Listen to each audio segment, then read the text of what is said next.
Olá, espero que todos estejam bem. Pai nosso que estás no céu, santificado seja o vosso nome.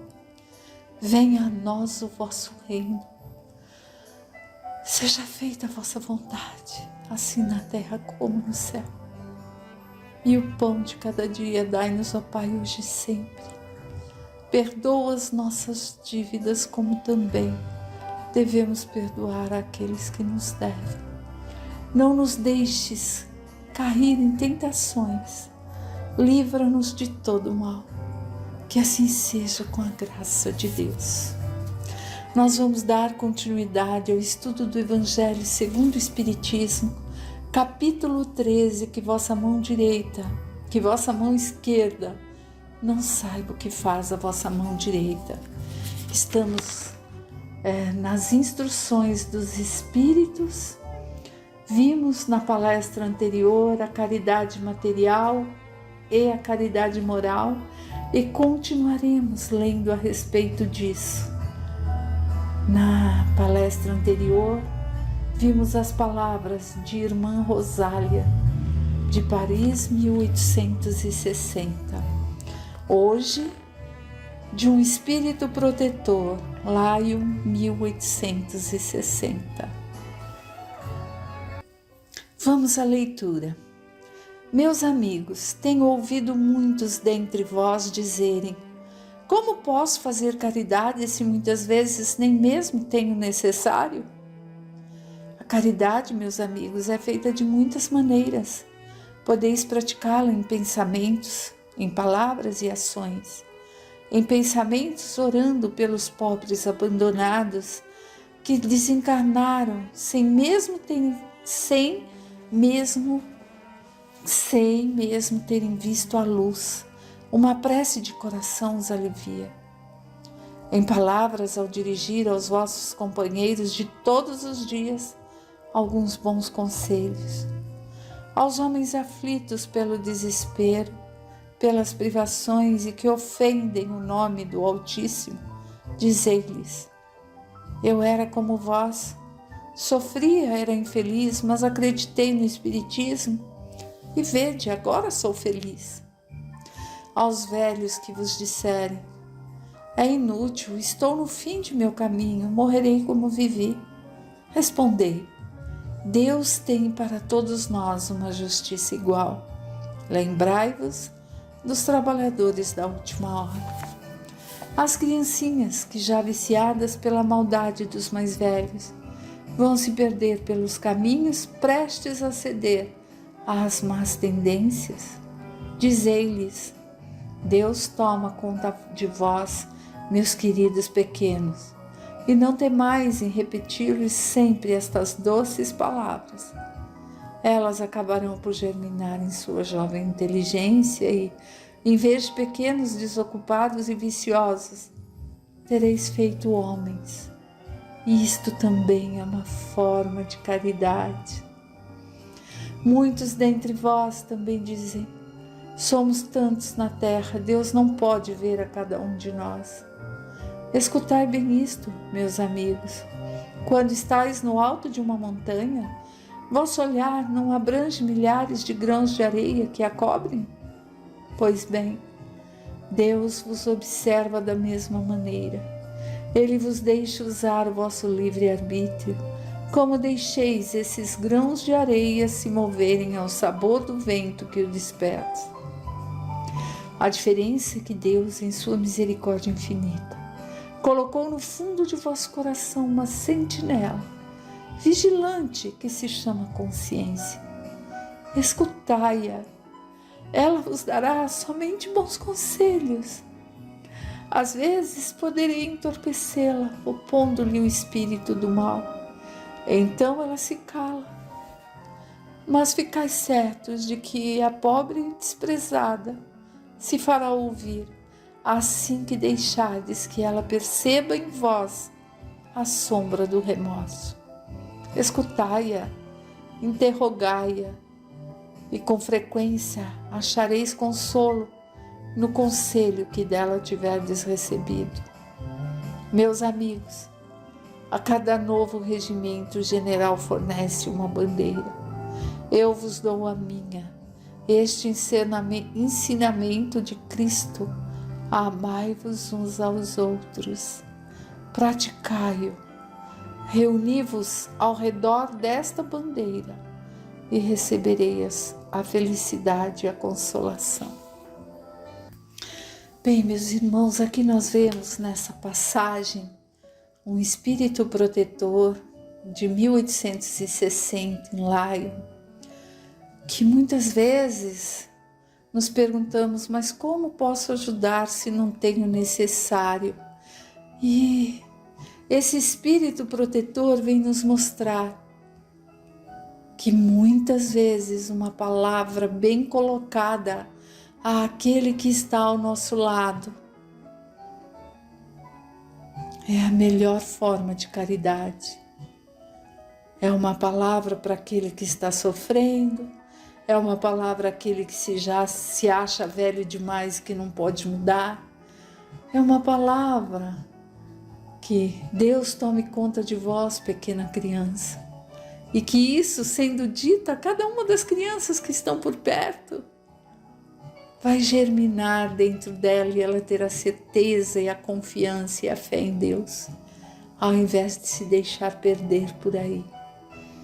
E que todos nós temos ali a nossa consciência, para que saibamos como nos portar diante daquele que necessita dessa caridade, que não custa nada em moeda do mundo corrente, mas que é necessário que tenhamos ali olhos de ver e ouvidos de ouvir, para estarmos atentos e para que a pratiquemos conosco naqueles dias mais nebulosos, quando pensamos, meu Deus, e agora que fazer? Estou só. Que nossa consciência se desperte dentro de nós e que lembremos, não, nunca estamos sós. Espíritos benevolentes que auxiliam a Deus, que olham por nós, seres encarnados aqui no planeta Terra, nosso guia protetor, nosso anjo guardião, estão sempre conosco. Basta que viremos o botãozinho e nos sintonizemos com ele como se fosse um rádio, achando a perfeita sintonia. E que jamais deixemos de amarmos uns aos outros e praticar o bem sempre. Sempre. Agora vamos à leitura do item 11, a beneficência. Adolfo, bispo de Argel, Bordeaux, 1861. A beneficência, meus amigos, vos proporcionará neste mundo os mais puros e mais doces prazeres, as alegrias do coração que não são abaladas nem pelo remorso, nem pela indiferença. Se pudesseis compreender tudo que existe de grande e doce na generosidade das belas almas, esse sentimento que faz com que vejamos nosso próximo como a nós mesmos, com que nos dispamos com alegria para cobrir nosso irmão. Pudesseis, meus amigos, não ter outra ocupação, senão a de fazer os outros felizes. Quais as festas do mundo que poderíeis comparar a essas festas alegres, quando, como representantes da divindade, dais alegria a essas pobres famílias que conhecem a vida apenas, que conhecem da vida apenas dificuldades e decepções. Quando vedes subitamente essas faces descoradas ficarem iluminadas de esperança, pois não tinham pão, esses infelizes e seus filhos pequenos, ignorando que viver é sofrer, choravam, gritavam, repetiam estas palavras que penetravam como punhais agudos no coração maternal. Estou com fome.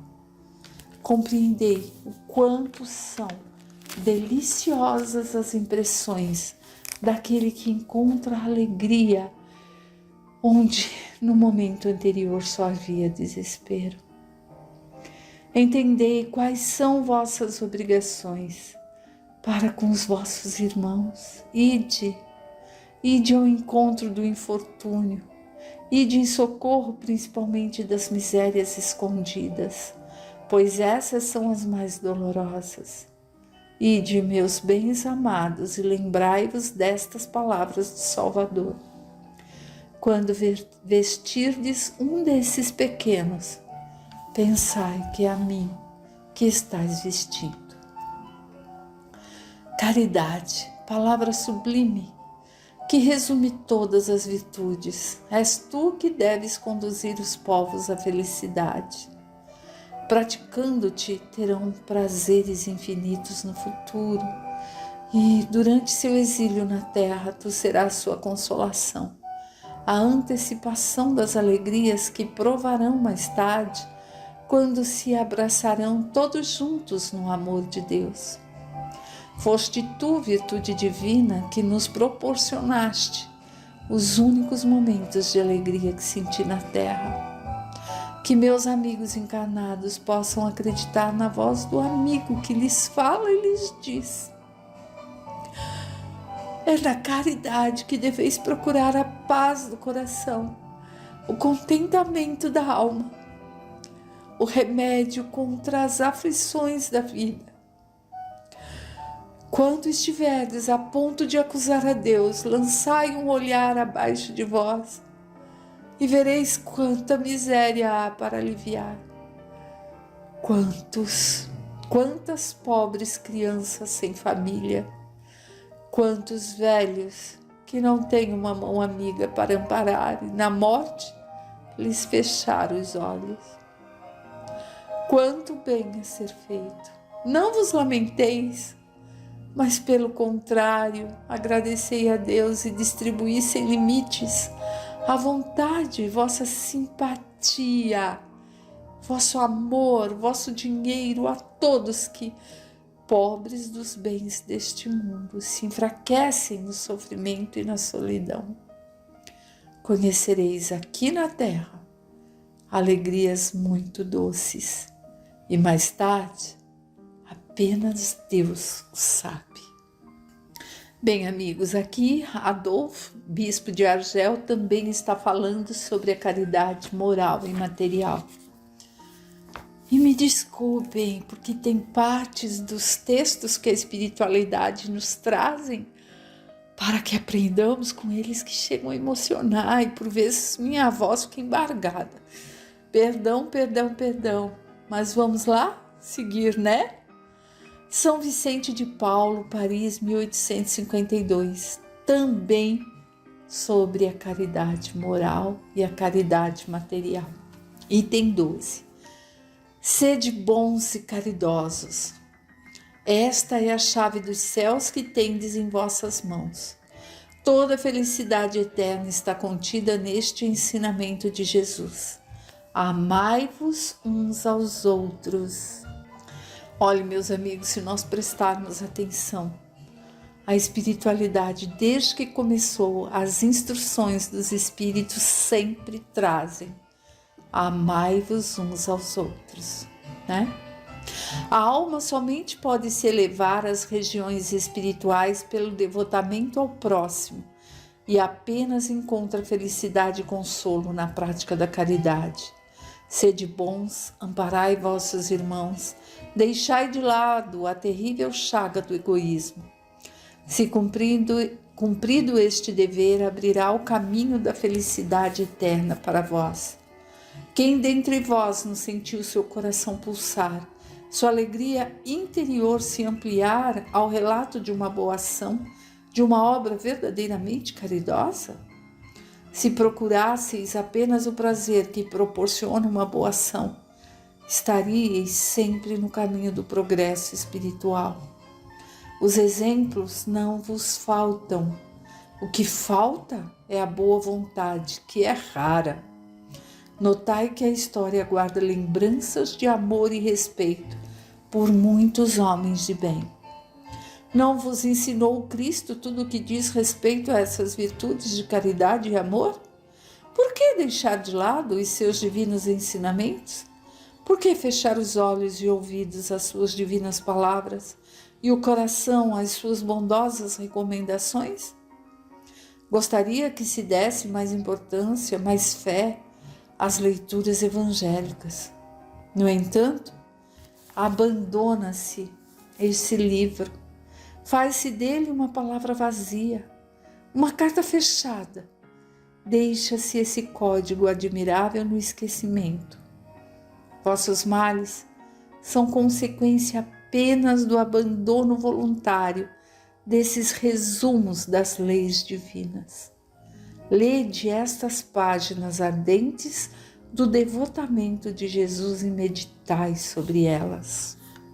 Bem, vamos falar um pouquinho a respeito desse trecho que nós lemos, de São Vicente de Paulo. Ele nos coloca aqui no primeiro parágrafo: os exemplos não vos faltam, o que falta é a boa vontade, que é rara. Então, ele nos dá ali com todo amor, como dizemos, para que possamos entender, um puxãozinho de orelha dizendo: tem o exemplo, Cristo veio ao mundo e ensinou, todos vocês têm o exemplo. Falta boa vontade, é raro aquele que a tem. E depois também nos coloca que falta nos colocar em prática, ter fé nas leituras evangélicas, mas, no entanto, abandona-se o livro ou se faz dele palavra vazia, carta fechada, e deixa esse código admirável no esquecimento. E todos os males que nós carregamos, nós seres humanos encarnados aqui em 2022, é apenas por causa do abandono voluntário dos resumos das leis divinas, ou seja, é porque não colocamos em prática tudo aquilo que aprendemos, Então, São Vicente de Paulo nos coloca que nossas misérias, nossas dores são consequências de não colocarmos em prática os ensinamentos de Jesus. Aquilo tudo que estamos aprendendo há quanto tempo? 2022 anos, Mas estamos aprendendo de ler, não de praticar. Vamos continuar. Homens fortes, amai-vos, homens fracos. Fazei da vossa doçura e de vossa fé armas decisivas. Sede mais determinados e constantes na propagação de vossa nova doutrina. O que viemos vos dar é apenas um encorajamento. É apenas para estimular vosso zelo e virtudes que Deus nos permite esta manifestação.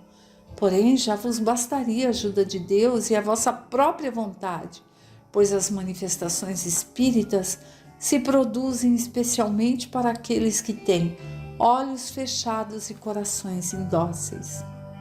A caridade é a virtude fundamental que deve sustentar todo o edifício das virtudes terrenas. Sem ela, as outras não existem. Sem a caridade não existe esperança num futuro melhor. Não existe interesse moral que nos guie. Sem caridade não há fé, pois a fé é apenas um raio de luz que faz brilhar uma alma caridosa. A caridade é a âncora eterna da salvação em todos os mundos. É a mais pura emanação do próprio Criador. É sua própria virtude dada por Ele à criatura. Como desconhecer essa suprema bondade? Qual seria o pensamento, o coração suficientemente perverso para reprimir e expulsar esse sentimento inteiramente divino? Qual seria o filho suficientemente mau para se rebelar contra esse doce carinho, a caridade? Não ouso falar do que fiz, pois os espíritos também são modestos quanto às suas obras. Mas acredito naquela que comecei como uma das que mais devem contribuir para o alívio de vossos semelhantes. Vejo frequentemente os espíritos pedirem que lhes seja dada a missão de continuar minha tarefa. Eu as vejo, minhas doces e caras irmãs, em sua piedosa e divina missão. Vejo-as praticar a virtude que eu recomendei com toda a alegria que proporciona essa experiência de devotamento e sacrifícios. É uma grande alegria para mim ver o quanto seu caráter é honrado, o quanto sua missão é amada e docemente protegida. Homens de bem, de boa vontade, forte, univos para continuar amplamente a obra de propagação da caridade. Encontrareis a recompensa dessa virtude no seu próprio exercício. Não há alegria espiritual que ela não proporcione já na vida presente. Sede unidos, amai-vos uns aos outros conforme os ensinamentos de Cristo. Que assim seja. Bem, meus irmãos, olha quanta coisa São Vicente de Paulo vem nos ensinar. Ele fala ali nos parágrafos da virtude que é a caridade, que nos sustenta, que nos guia.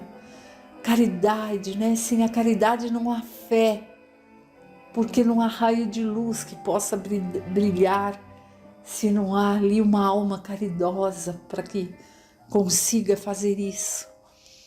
Então, muito aprendizado, que não deixemos ali essas palavras serem ocas e vazias e que esse livro seja apenas, como ele diz, um livro abandonado e fechado. Não um livro físico de papel, mas do entendimento e da aprendizagem, que a gente consiga colocá-lo em prática. Até breve, que Deus esteja com todos e que a semana seja abençoada. Fiquem com Deus, queridos irmãos.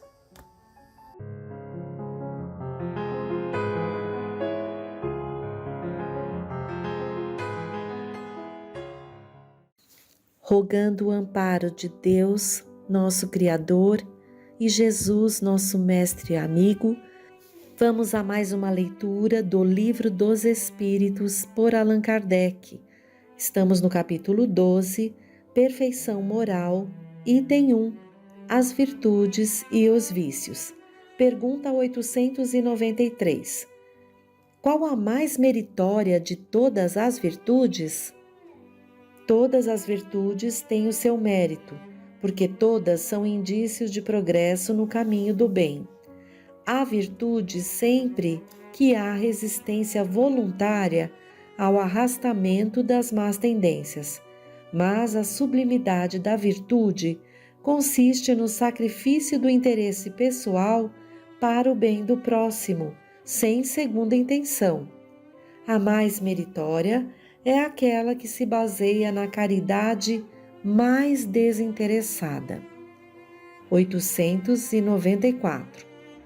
Há pessoas que fazem o bem por um impulso espontâneo, sem que tenham de lutar com nenhum sentimento contrário. Têm elas o mesmo mérito daquelas que têm de lutar contra a sua própria natureza e conseguem superá-la? Os que não têm de lutar é porque já realizaram o progresso. Lutaram anteriormente e venceram. É por isso que os bons sentimentos não lhes custam nenhum esforço e suas boas ações lhes parecem tão fáceis. O bem tornou-se para eles um hábito. Deve-se honrá-los como a velhos guerreiros que conquistaram suas posições. Como estáis ainda longe da perfeição, esses exemplos vos espantam pelo contraste e os admirais tanto mais porque são raros. Mas sabei que, nos mundos mais avançados que o vosso, isso que entre vós é exceção, se torna regra. O sentimento do bem se encontra por toda parte e de maneira espontânea, porque são mundos habitados somente por bons espíritos e uma única intenção má seria neles uma exceção monstruosa. Eis porque os homens ali são felizes, e assim será também na terra, quando a humanidade se houver transformado e compreender e praticar a caridade na sua verdadeira acepção. Então, já nessas primeiras respostas, vimos que a mais meritória das virtudes é aquela que se baseia na caridade mais desinteressada. Aqui vamos lembrar que a bandeira que o Espiritismo carrega é exatamente essa: sem a caridade não há salvação. E na segunda pergunta, quando Kardec se refere a pessoas que têm um impulso espontâneo, né? É muito fácil fazer o bem para elas, enquanto que outras lutam muito por fazer o bem, né? Qual teria mais mérito? E aqui a resposta é que essas que conseguem mostrar essa espontaneidade de que já faz parte da natureza delas fazer o bem espontaneamente, é porque já lutaram em vidas anteriores e que conquistaram essa virtude. E nós, a maioria de nós, ainda é necessário que nos esforcemos por fazer o bem, para que isso, através de um exercício e nos sentindo bem, acabe por se tornar um hábito saudável nosso e depois já fazer parte da nossa natureza essas ações espontaneamente assim para fazer o bem. Pergunta 895. À parte os defeitos e os vícios, sobre os quais ninguém se enganaria, qual é o indício da imperfeição? O interesse pessoal. As qualidades morais são geralmente como a douração de um objeto de cobre, que não resiste à pedra de toque. Um homem pode possuir qualidades reais que o fazem para o mundo um homem de bem, mas essas qualidades, embora representem um progresso, não suportam em geral a certas provas e basta ferir a tecla do interesse pessoal para se descobrir o fundo. O verdadeiro desinteresse é de fato tão raro na Terra que se pode admirá-lo como a um fenômeno quando ele se apresenta. O apego às coisas materiais é um indício notório de inferioridade, pois quanto mais o homem se apega aos bens deste mundo, menos compreende o seu destino. Pelo desinteresse, ao contrário, ele prova que vê o futuro de um ponto de vista mais elevado. Olha que pergunta e resposta interessante, porque Kardec fala, tirando os defeitos e vícios que todo mundo vê que é mesmo um índice de imperfeição, qual é o outro indício que não se vê, né? E aqui os espíritos são claros na resposta, o interesse pessoal.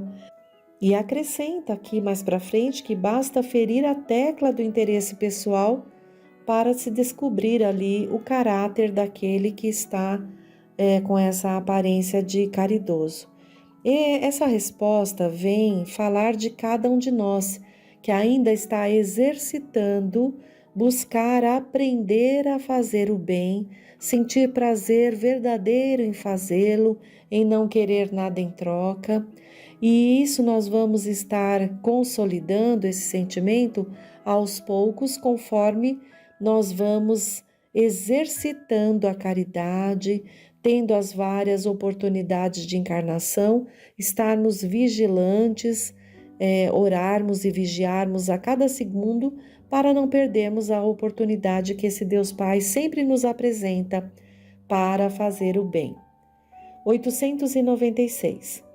Há pessoas desinteressadas, mas sem discernimento, que prodigalizam os seus haveres sem proveito real, por não saberem empregá-lo de maneira razoável. Terão por isso algum mérito?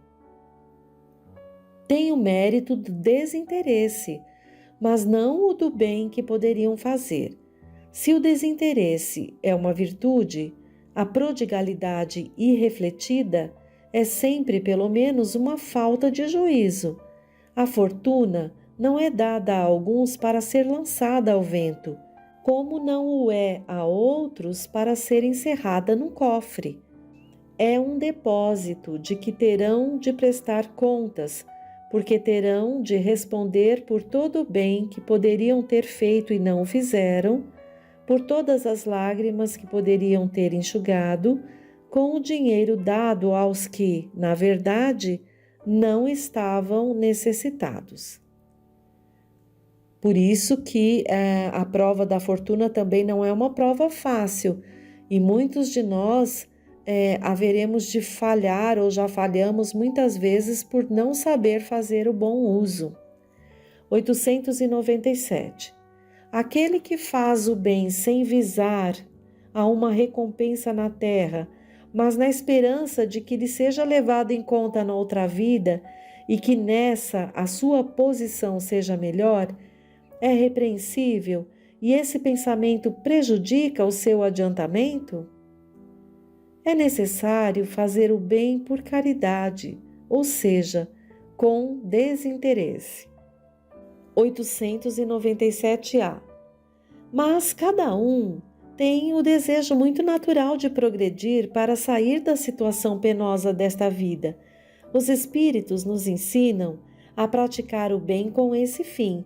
Será, pois, um mal pensar que pela prática do bem se pode esperar uma situação melhor? Não, por certo, mas aquele que faz o bem sem segunda intenção, pelo prazer único de ser agradável a Deus e a seu próximo sofredor, já se encontra num grau de adiantamento que lhe permitirá chegar mais rapidamente à felicidade do que o seu irmão que, mais positivo, faz o bem por cálculo e não pelo impulso natural do coração. Aqui a resposta é como aquela da 894 que vimos, que já tem pessoas que conquistaram essa condição e são já superiores, por isso fazem o bem sem esforço ou sem esperar nada em troca, né? Continuando, 897b. Não temos de fazer aqui uma distinção entre o bem que se pode fazer ao próximo e o cuidado de lhe corrigir os defeitos. Concebemos que para fazer o bem com o pensamento de que nos seja levado em conta na outra vida é pouco meritório, mas emendar-se, vencer as paixões, corrigir o caráter, visando se aproximar dos bons espíritos e se elevar, será igualmente um sinal de inferioridade? Não, não. Por fazer o bem não queremos dizer ser caridoso. Aquele que calcula o que lhe pode render cada uma de suas boas ações, na outra vida ou na vida terrena, procede de maneira egoísta. Mas não há nenhum egoísmo em se melhorar com vistas a se aproximar de Deus, pois esse é o único objetivo de todos. Bom, Deus conhece cada uma das nossas intenções e condições, mas vale a pena nos esforçarmos por exercitar, compreender que sem a caridade não há salvação, que a caridade cobre a multidão dos nossos erros, das nossas dificuldades e que a cada oportunidade vamos aprendendo a fazê-la melhor sem esperar nada em troca. Vamos à próxima pergunta, 898. Desde que a vida corpórea é apenas uma efêmera passagem por este mundo e que o vosso futuro deve ser a nossa principal preocupação, é útil esforçar-se por adquirir conhecimentos científicos que se referem somente às coisas e necessidades materiais? Sem dúvida. Primeiro, isso vos torna capazes de aliviar os vossos irmãos. Depois, vosso espírito se elevará mais depressa se houver progredido intelectualmente. No intervalo das encarnações, aprendereis em uma hora aquilo que na Terra demandaria anos. Nenhum conhecimento é inútil. Todos contribuem mais ou menos para o adiantamento, porque o espírito perfeito deve saber tudo e devendo o progresso realizar-se em todos os sentidos, todas as ideias adquiridas ajudam o desenvolvimento do espírito. 899. De 2 homens ricos, um nasceu na opulência e jamais conheceu a necessidade. O outro deve a sua fortuna ao seu próprio trabalho. E todos os dois a empregam exclusivamente com a satisfação pessoal. Qual deles é o mais culpado? O que conheceu o sofrimento. Ele sabe o que é sofrer, conhece a dor que não alivia, mas, como geralmente acontece, nem se lembra mais dela. 900. Aquele que acumula sem cessar e sem beneficiar a ninguém, terá uma desculpa válida ao dizer que ajunta para deixar aos herdeiros? É um compromisso de má consciência. 901. De 2 avarentos, o primeiro se priva do necessário e morre de necessidades sobre o seu tesouro. O segundo é avaro só para os demais e pródigo para consigo mesmo. Enquanto recua diante do mais ligeiro sacrifício para prestar um serviço ou fazer uma coisa útil, nada lhe parece muito para satisfazer aos seus gostos e às suas paixões. Peçam-lhe um favor e estará sempre de má vontade. Ocorra-lhe, porém, uma fantasia e estará sempre pronto a satisfazê-la. Qual deles é o mais culpável e qual terá o pior lugar no mundo dos espíritos? Aquele que goza. É mais egoísta do que o avarento. O outro já recebeu uma parte de sua punição. 902. É repreensível cobiçar a riqueza com o desejo de praticar o bem? O sentimento é louvável, sem dúvida, quando puro, mas esse desejo é sempre bastante desinteressado? Não trará oculta uma segunda intenção pessoal? A primeira pessoa a quem se deseja fazer o bem não será muitas vezes a nossa? 903. A culpa em estudar os defeitos alheios? Se é com o fito de os criticar e divulgar, há muita culpa, porque isso é faltar com a caridade. Se é com intenção de proveito pessoal, evitando-se aqueles defeitos, pode ser útil. Mas não se deve esquecer que a indulgência para com os defeitos alheios é uma das virtudes compreendidas na caridade. Antes de censurar as imperfeições dos outros, vede se não pode fazer o mesmo a vosso respeito. Tratai, pois, de possuir as qualidades contrárias aos defeitos que criticais nos outros. Esse é um meio de vos tornardes superior. Se os censurais, por serem avarentos, sede generosos. Por serem duros, sede dóceis. Por agirem com mesquinhez, sede grandes em todas as vossas ações. Em uma palavra, fazei de maneira que não vos possam aplicar aquelas palavras de Jesus, abre aspas, vede um argueiro no olho do vizinho e não vedes uma trave no vosso, fecha aspas. 904. É culpado o que sonda os males da sociedade e os desvenda? Isso depende do sentimento que o leva a fazê-lo. Se o escritor só quer fazer escândalo, é um prazer pessoal que se lhe proporciona, apresentando quadros que são, em geral, antes um mal do que um bom exemplo. O espírito faz uma apreciação, mas pode ser punido por essa espécie de prazer que sente em revelar o mal. 904-A. Como julgar neste caso a pureza das intenções e a sinceridade do escritor? Isso nem sempre é útil.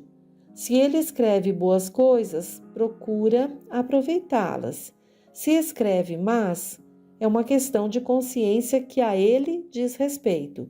De resto, Se ele quer provar a sua sinceridade, cabe-lhe apoiar os preceitos no seu próprio exemplo. 905. Alguns autores publicaram obras muito belas e moralmente elevadas, que ajudam o progresso da humanidade, mas das quais eles mesmos não tiraram proveito. Como espíritos, lhes será levado em conta o bem que fizeram através de suas obras? A moral sem ações é como a semente sem o trabalho. De que vos serve a semente se não a fizerdes frutificar para vos alimentar? Esses homens são mais culpáveis porque tinham inteligência para compreender. Não praticando as máximas que ofereciam aos outros, renunciaram a colher os seus frutos. 906. É repreensível aquele que, fazendo conscientemente o bem, reconhece o que faz? Desde que pode ter consciência do mal que fizer, deve tê-la igualmente do bem, a fim de saber se age bem ou mal, e pesando todas as suas ações na balança da lei de Deus, e sobretudo na lei da justiça, do amor e da caridade, que ele poderá dizer a si mesmo se suas ações são boas ou más, e aprová-las ou desaprová-las. Não pode, pois, ser responsabilizado por reconhecer que triunfou das más tendências e de estar satisfeito por isso, desde que não se envaideça com o que cairia em outra falta. Kardec nos pede para ver o item 919, que está um pouquinho à frente, no item 5, conhecimento de si mesmo, e a 919 é a seguinte pergunta: qual o meio prático mais eficaz para se melhorar nesta vida e resistir ao arrastamento do mal? Resposta: um sábio da antiguidade vos disse, abre aspas, conhece-te a ti mesmo, fecha aspas.